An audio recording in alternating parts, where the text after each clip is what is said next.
Ang lolo kong duwending puti. Tahimik ang baryo ng Malosek tuwing dapit hapon. Nasa paanan ito ng bundok na balot ng matatandang puno, masukal na damuhan, at malalalim na kuweba na pinaniniwala ang tirahan ng mga nilalang na hindi basta nakikita ng ordinaryong mata. Dito lumaki si Ramil, isang binatilyong 16 na taong gulang na mahilig gumala sa kakahuyan kahit madalas siyang pagbawalan ng kanyang ina. Ramil, huwag ka nang magpagabi roon sa gubat.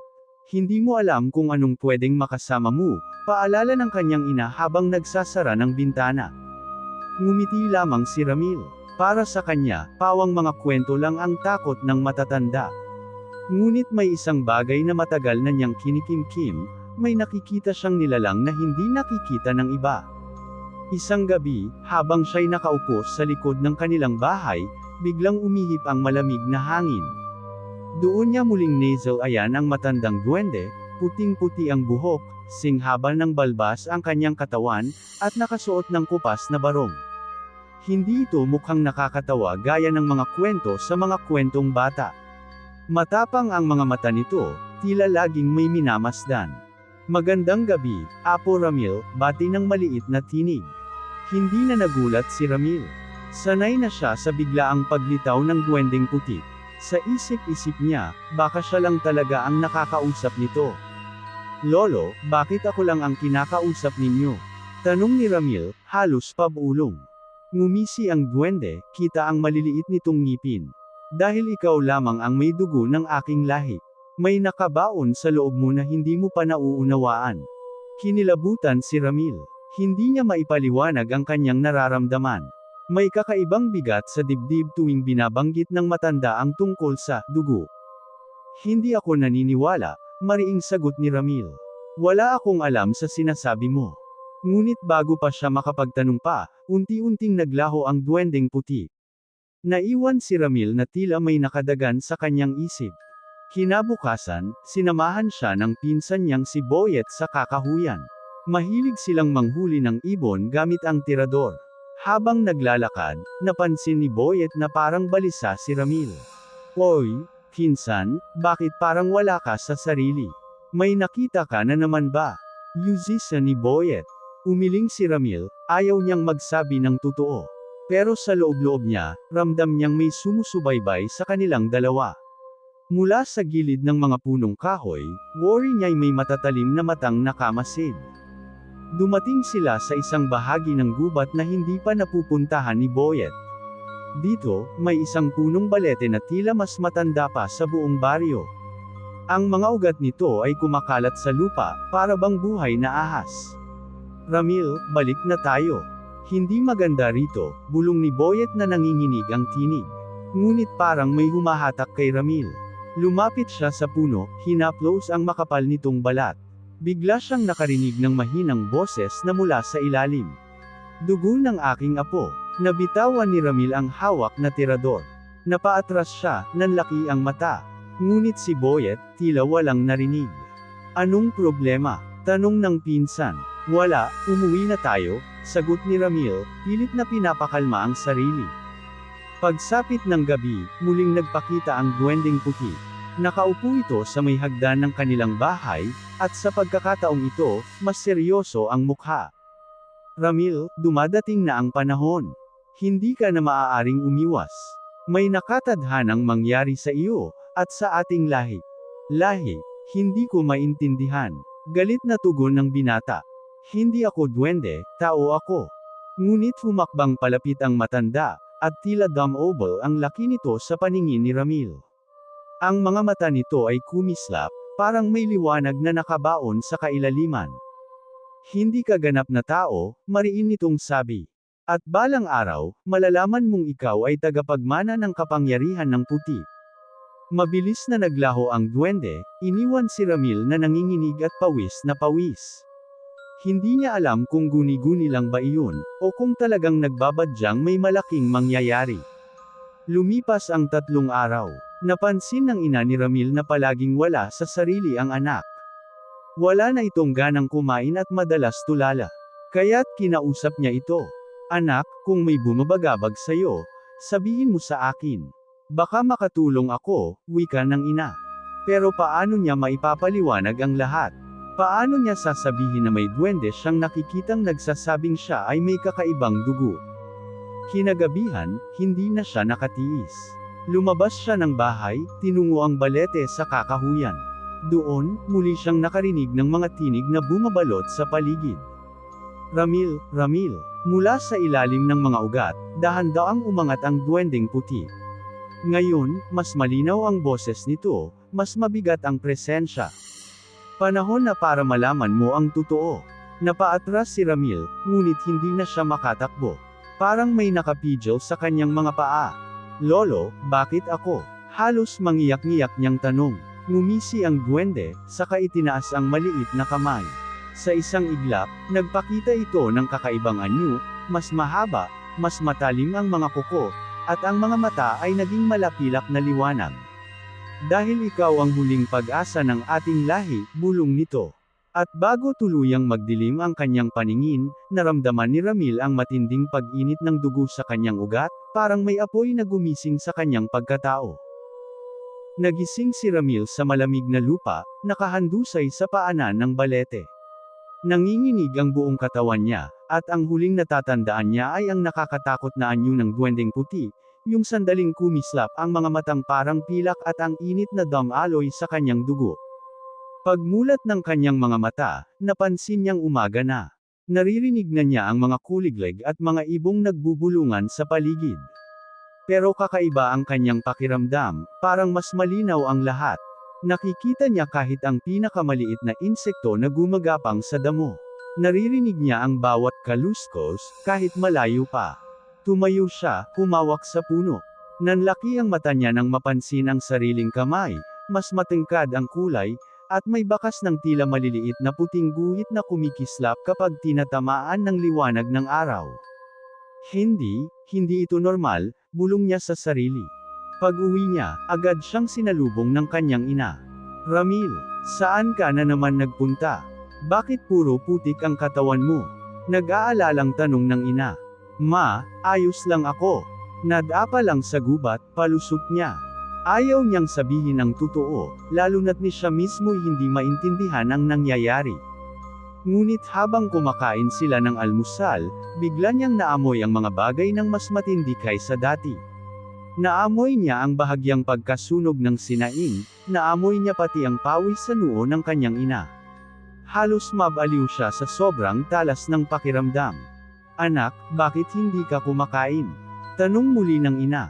Busog pa ako, mabilis niyang sagot, kahit ramdam niyang kumakalam ang kanyang tiyan. Hindi niya kayang ipaliwanag na ang pagkain sa mesa ay parang walang lasa kumpara sa kakaibang gutom na nararamdaman niya, isang gutom na hindi basta kanin o ulam ang makapupuno. Kinagabihan, bumalik si Ramil sa likod ng bahay. Umaasa siyang muling magpapakita ang duwendeng puti para bigyang linaw ang lahat. Hindi siya nagkamali. Biglang humape ang mga damo at unti-unting lumitaw ang maliit na nilalang. Ngayon, hindi na ito kasing liit ng dati, mas matikas na, parang mas damable ang bigat ng presensya. Ramil, malamig ang tinig nito, nararamdaman mo na ba ang pagbabago? Napakuyom ng kamao si Ramil. Ano ba talaga ako? Anong ginawa mo sa akin? Lumapit ang duwende, mabagal ngunit sigurado ang bawat hakbang. Hindi ko ginawa. Ang dugo mo ang siyang gumising. Ako lamang ang nagbukas ng pinto. Pinto, anong ibig mong sabihin? May halong dugo ng puti sa iyong katawan. Ang iyong tunay na lolo ay isa sa amin, ang huling pinuno ng aming angkan bago sila naglahong lahat. Ikaw ang tagapagmana, Ramil. Ikaw ang sisibol na pag-asa. Natigilan si Ramil. Hindi niya alam kung matatawa o matatakot. Lolo, hindi totoo yan. Hindi pwedeng duwende ang lolo ko. Ngumisi ang matanda. Tao ang tingin ng lahat. Ngunit hindi alam ng iba ang lihim.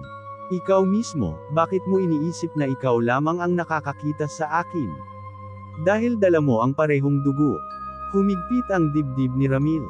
Ayaw niyang maniwala, ngunit ang mga pagbabago sa kanyang katawan ay hindi na maitatanggi.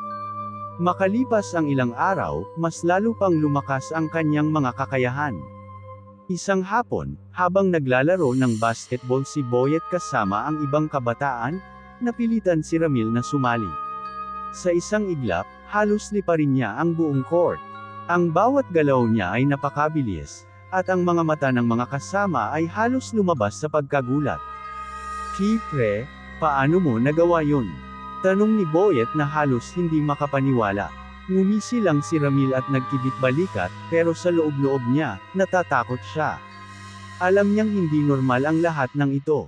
Isang gabi, habang natutulog siya, nagising siya sa kakaibang tunog mula sa labas ng kanilang bahay. Parang may mga naglalakad sa bubungan, may mga maliliit na yabag na sabay-sabay. Dahan-dahan siyang tumayo, kinuha ang itak na nakasabit sa dingding. Paglabas niya, nakita niya ang 5 nilalang na mas maliit pa kaysa sa bata, ngunit kulay itim ang balat at pula ang mga mata. May hawak silang maliliit na sibat at nakatingin lahat sa kanya. Siya ang apo ng puti, isa sa kanila ang nagsalita. Nag-init ang dugo ni Ramil.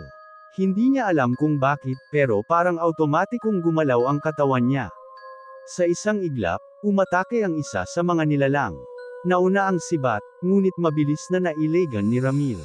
Hinawakan niya ang maliit na braso ng nilalang at parang wala lang itong itinapon sa lupa. Nagsitakbuhan ang 4, ngunit hindi sila lumayo. Nagtago sila sa madidilim na bahagi ng bakuran, nakamasid pa rin. Babalik kami, sigaw ng isa bago sila tuluyang maglaho. Naiwan si Ramil na hinihingal, hawak pa rin ang itak, at nanginginig sa sobrang kaba.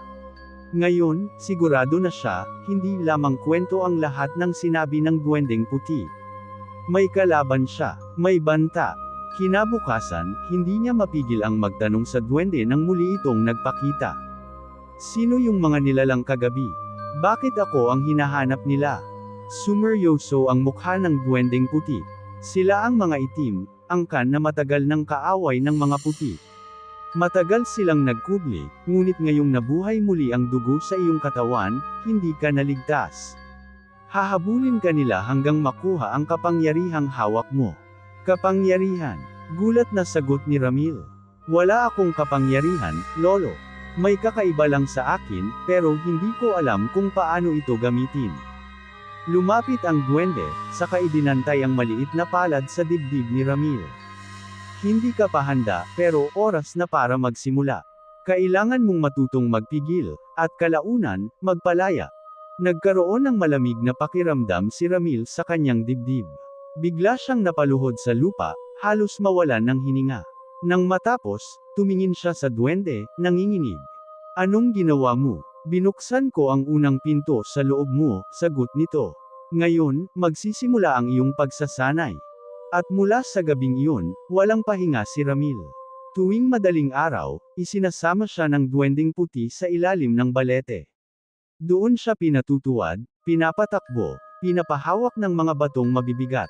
Ngunit hindi ito basta pisikal, may mga pagkakataon na pinapikit siya, at pinapakinggan ang mga tunog ng gubat, pati ang tibok ng bawat buhay na nilalang sa paligid. Dugo ng puti ay hindi lamang lakas ng katawan, paliwanag ng duwende. Ito ay pandama, bilis ng isip, at kakayahang makita ang hindi nakikita ng iba. Dahan-dahan, natututo si Ramil. Natututo siyang marinig ang mga yapak ng hayop sa malayo, natututo siyang maramdaman ang galaw ng hangin. Ngunit habang lumalakas siya, lalo ring lumalapit ang banta. Isang gabi, habang nagsasanay sila, umalangaw-ngaw ang sigaw mula sa baryo. Sunod-sunod na tinig ng mga tao, naghahalong takot at kaguluhan. Lolo, ano yun? Tarantang tanong ni Ramil. Tumayo ang duwende, sumeryoso ang anyo. Dumating na ang mga itim. At doon nagsimula ang tunog ng mga sigaw na halos ikayanig ng buong Malosek. Nagkakagulo ang buong baryo ng Malosek. Sunod-sunod ang mga sigaw, tila may hinahabol at winawasak. Mula sa kanilang kinaroroonan sa ilalim ng balete, rinig ni Ramil ang malalakas na kalabog at iyakan ng mga tao. Lolo, kailangan kong tumulong sa kanila. Bulalas ni Ramil, kumakabog ang dibdib. Hinawakan siya ng duwendeng puti sa braso. Hindi ka pa handa. Ang mga itim ay hindi basta kalaban. Ang bawat isa sa kanila ay mabagsik, at walang awa. Pero sila ang mga kababayan ko. Kung hindi ako kikilos, baka masaktan sila. Tumingin ang matanda ng mariin kay Ramil. Kung ganun, oras na para subukan mo ang natutunan mo. Ngunit tandaan mo, huwag kang magpadala sa galit. Kapag bumigay ka, sila ang magwawagi. Huminga ng malalim si Ramil, saka tumakbo patungo sa baryo. Ang kanyang mga paa ay parang kidlat na tumatama sa lupa, at sa bawat iglap, nadarama niyang may humahabol sa kanya, hindi kaaway, kundi ang bigat ng kanyang bagong pagkatao. Pagdating niya sa gitna ng baryo, bumungad sa kanya ang nakakatakot na tanawin. Wasak ang ilang bubong ng bahay, may mga bakod na gumuho, at nagtatakbuhan ang mga tao. Ang ilan ay may dalang sulo at itak, ngunit kulang ang kanilang tapang sa harap ng mga nilalang na umatake. Dumami na ang mga itim, higit sa 10. Maliit silang tingnan ngunit malalakas, at bawat galaw nila ay parang may kasamang apoy ng galit. Pula ang mga mata, kumikislap habang nagkakandara pa ang mga tao sa takot. Mga itim, mga halimaw, sigaw ng isang matandang babae bago ito tinulungan ng mga kabataan na makalayo. Hindi na nag-isip si Ramil. Tumalon siya sa harap ng dalawang itim na humahabol sa isang bata. Sa bilis ng kanyang galaw, naitabig niya ang bata palayo at hinarap ang mga nilalang. Siya nga, ang dugo ng puti. Senggal ng isa bago siya sinalakay. Mabilis na umatras si Ramil at nakaiwas sa sibat. Sa isang iglap, parang kusa ang kanyang katawan, nahawakan niya ang isa sa mga nilalang sa leeg at itinapon ito sa malayo. Bumangga ito sa pader at nawalan ng malay. Ngunit bago pa siya makahinga, umatake ang 3 pang itim. Sabay-sabay silang sumugod, at sa bilis ng mga sibat, halos hindi niya makita. Ngunit bigla niyang naramdaman ang ihip ng hangin sa kanan, ang yabag sa kaliwa, at ang puwersang galing sa likod. Yumuko siya at umiwas, at ang lahat ng sibat ay nagkasalubong, tumama sa isa't isa. Nagulat si Ramil. Hindi niya inisip ang ginawa, ramdam lang niya. Para bang may gumagabay sa kanyang pandama. Ramil, sigaw ni Boyet mula sa di kalayuan. May dalang malaking kahoy ang pinsan niya. Pinapalo ang isa sa mga itim. Ngunit mabilis na napaatras si Boyet nang muntikan siyang saksakin. Mabilis na tumakbo si Ramil, sinipa ang nilalang at nailigtas ang pinsan. Lumayo ka na, Boyet. Hindi kita iiwan. Sagot nito, nanginginig ang boses pero pilit na nagtatapang-tapangan. Wala nang oras si Ramil para makipagtalo. Lumalakas ang mga itim at dama-dami. Mula sa isang bubong, may mas malaking nilalang na lumitaw. Mas matangkad kaysa sa ordinaryong itim, at mas mapula ang mga mata. Ang balat nito ay parang uling, at ang boses ay paos at mabigat. Sa wakas, nakita rin kita, apo ng puti, wika ng nilalang. Ako si Haran, pinuno ng mga itim. Dumating ako para tapusin ang lahi ninyong sinumpa. Tumigil ang lahat ng itim, sabay yuko sa kanilang pinuno. Nagdulot ito ng matinding kaba sa dibdib ni Ramil. Hindi na ito basta laban lang, ito ay digmaan. Lumapit si Haran, mabagal ngunit nakakatindig balahibo. Nararamdaman mo na ba ang apoy sa iyong dugo? Yan ang kapangyarihan ng mga puti. Ngunit tandaan mo, Batang Ramil, ang kapangyarihan ay maaaring maging sumpa kung hindi mo makokontrol. Hindi ako kagaya ninyo. Hindi ako papatay ng inosente. Sigaw ni Ramil. Ngumisi si Haran, kita ang maliliit at matutulis na ngipin. Tingnan natin kung hanggang saan ang kayang ipaglaban ng iyong puso. At sa isang iglap, mabilis itong sumugod. Ang lupa ay umuga sa bigat ng kanyang mga yapak. Sa bilis, halos hindi makareact si Ramil. Naramdaman niya ang matinding hampas na tumama sa kanyang dibdib at itinapon siya sa lupa. Ramil, sigaw ni Boyet, ngunit naharang siya ng 3 itim. Nagpumiglas si Ramil at pilit na tumayo, nanginginig ang katawan. Ramdam niyang kakaiba ang lakas ni Haran, higit ito sa lahat ng nilalang na nakita niya. Ngunit sa loob niya, muling sumiklab ang apoy na dati nagising sa ilalim ng balete. Bigla niyang naalala ang mga itinuro ng duwending puti, makinig sa paligid, huwag padalos-dalos, at gamitin ang pandama. Pumikit si Ramil, huminga ng malalim. Narinig niya ang bawat yabag, ang bawat galaw ng hangin. Nang muling sumugod si Harren, nakaiwas siya sa mismong oras. Umikot siya at nakatama ng isang malakas na sipa sa tagiliran ng pinuno. Nagulat si Harren, na paatras. "Emph, may tapang nga ang dugo mo." Ngunit bago pa makaganti si Harren, biglang lumitaw ang duwending puti sa tabi ni Ramil. "Sapat na." Malakas na wika ng matanda, ang boses ay umalangaw-ngaw. Nagpakita siya ng kakaibang liwanag mula sa kanyang mga mata, at ang ilang itim ay napaatras sa takot. Ngunit si Harren ay hindi umatras. "Matanda, hindi ka na malakas gaya noon." Sigaw nito. "At ngayon, ang apo mong minamahal ang siyang magiging daan para tapusin ka." Nagtama ang mga mata ng duwending puti at ni Harren, at ramdam ni Ramil ang matinding tensyon sa hangin. "Ramil," bulong ng duwending puti, hindi inaalis ang tingin kay Harren. "Oras na para buksan mo ang ikalawang pinto."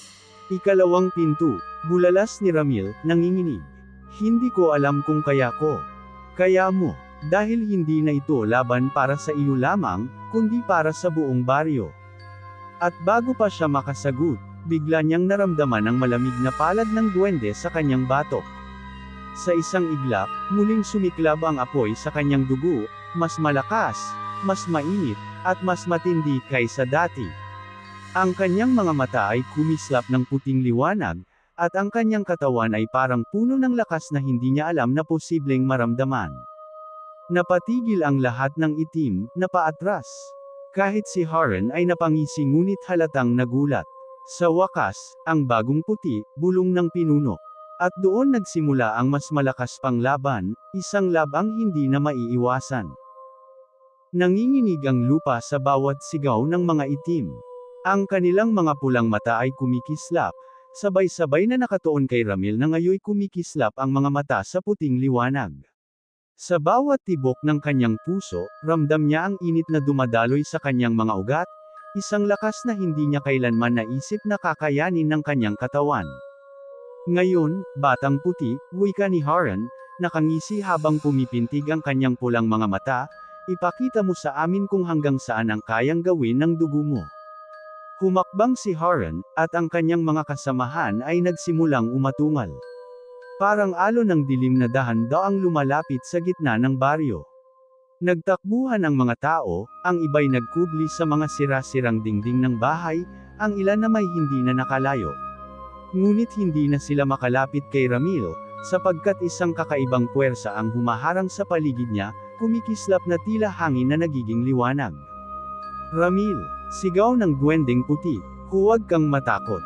Ang pinto na binuksan mo ay hindi para sa Myra, ito'y para magligtas." Huminga ng malalim ang binata. Humawak siya sa kanyang dibdib, at sa bawat paghinga, nagiging malinaw ang lahat. Naririnig niya ang yabag ng mga kaaway, ang pag-iyak ng mga tao, ang tibok ng puso ni Boyet na nakikipaglaban pa rin sa isang gilid.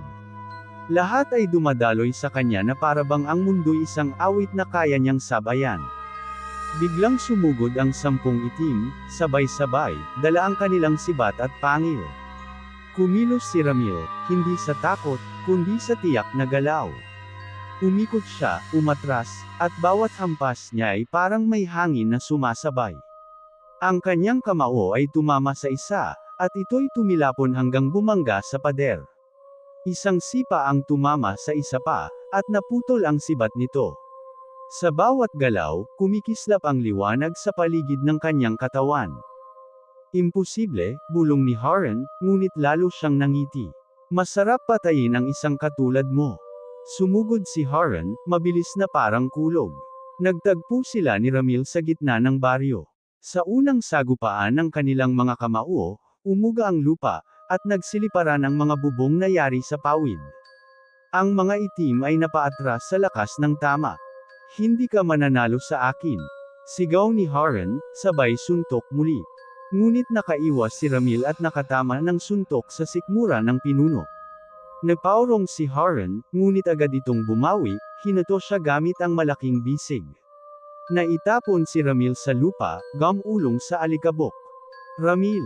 sigaw ni Boyet, pilit na sumusugod. Ngunit pinigilan siya ng duwending puti. "Hindi mo siya matutulungan," mariin itong wika. Ito'y laban na para lamang sa kanya. Tumayo si Ramil, duguan ang labi. Pinahid niya ito gamit ang kanyang braso, sabay tingin kay Harren na papalapit muli. Sa loob niya, nararamdaman niya ang pag-alon ng kapangyarihan, ngunit kasabay nito'y may bumubulong sa kanyang isipan, mas malakas ka kung bibigay ka sa galit. Sandaling natigilan si Ramil. Totoo nga, mas mabilis ang kanyang galaw kapag nararamdaman niyang nagngangalit siya. Ngunit naalala niya ang sinabi ng Duwendeng Puti, kapag bumigay ka, sila ang magwawagi.